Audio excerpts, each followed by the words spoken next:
Mi nombre es Francisco Franco Bahamonde.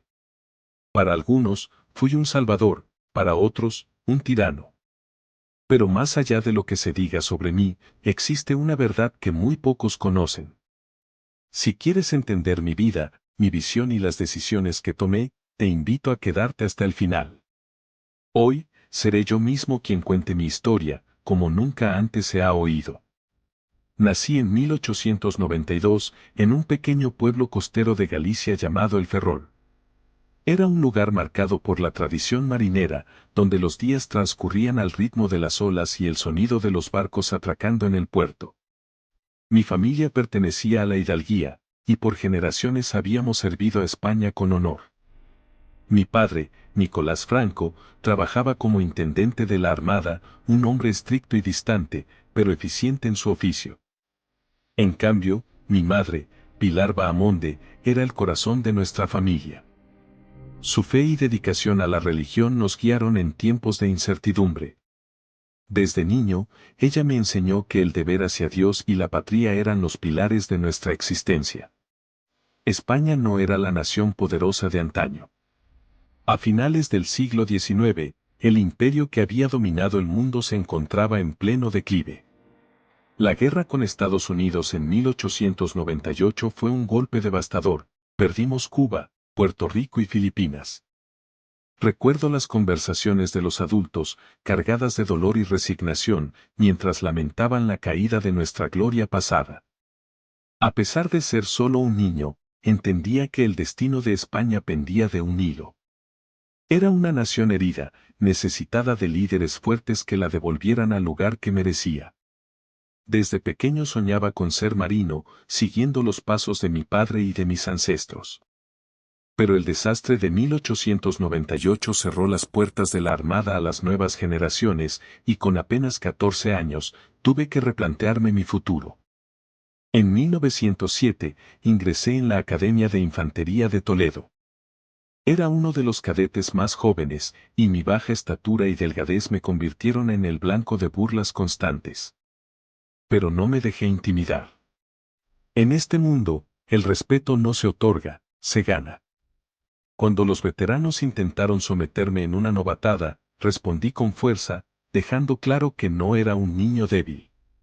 Desde ese momento, entendí que para sobrevivir y prosperar, debía mostrar una voluntad de hierro. Graduado como segundo teniente, fui destinado al norte de África. Marruecos era un territorio marcado por la hostilidad, la miseria y la guerra. Allí, el calor abrasador, el rugido de los cañones y los gritos de los hombres se convirtieron en mi realidad diaria. Mi bautismo de fuego ocurrió en 1912, en una emboscada que casi nos cuesta la vida. Fue en África donde me forjé como soldado y líder. Mis hombres me respetaban porque siempre estaba al frente, compartiendo sus sacrificios. Aprendí que el liderazgo no era una posición, sino un compromiso. Fue allí donde los marroquíes comenzaron a llamarme el resucitado, después de que una bala enemiga atravesara mi abdomen. Sobreviví contra todo pronóstico, algo que atribuye a la voluntad divina. Con el tiempo, ascendí al mando de la Legión Española, una fuerza de élite que formamos con los hombres más valientes y disciplinados. Nuestra misión era simple, defender a España a toda costa. Lideré a mis hombres en batallas feroces, enfrentando enemigos que superaban en número y ferocidad. La legión era más que un ejército, era una hermandad construida sobre el sacrificio y la lealtad. Cada victoria nos acercaba más al objetivo de pacificar Marruecos.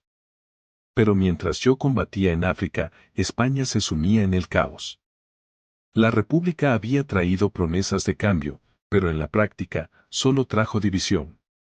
Las calles de España se llenaron de sangre, mientras anarquistas, comunistas y separatistas luchaban por imponer sus ideologías.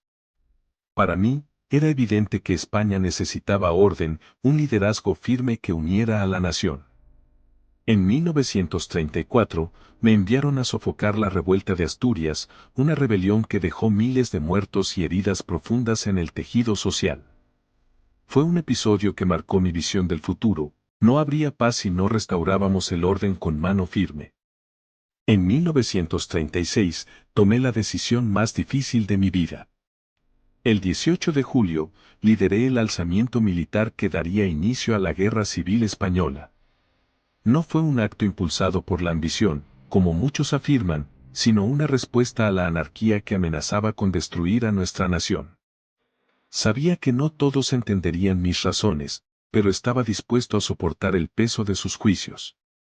La guerra fue cruel, los enfrentamientos entre hermanos dejaron cicatrices que durarían generaciones.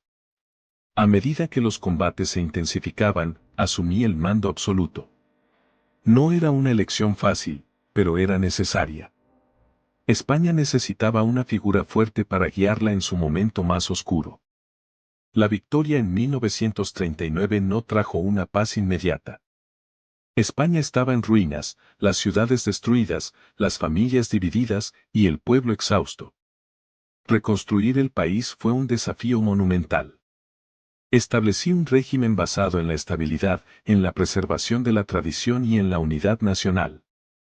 Sé que muchos me acusan de gobernar con dureza, de reprimir la disidencia. Pero pregunto, ¿cómo podría unificar a una nación fragmentada sin tomar medidas firmes? La estabilidad tiene un costo, y yo estaba dispuesto a pagarlo por el bien de España. Durante más de 30 años, lideré un país que pasó de la miseria a la prosperidad.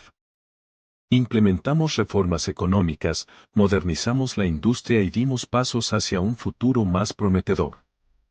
España resurgió como una nación fuerte y respetada. Pero no todo fue fácil. En el ámbito internacional, enfrenté presiones de las potencias mundiales, especialmente durante la Segunda Guerra Mundial y la Guerra Fría.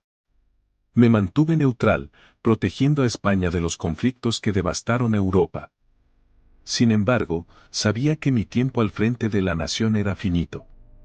Ahora, al mirar atrás, me pregunto, ¿fue suficiente? ¿Valió la pena el sacrificio? No puedo responder por ustedes. Cada persona tiene su propia interpretación de la historia.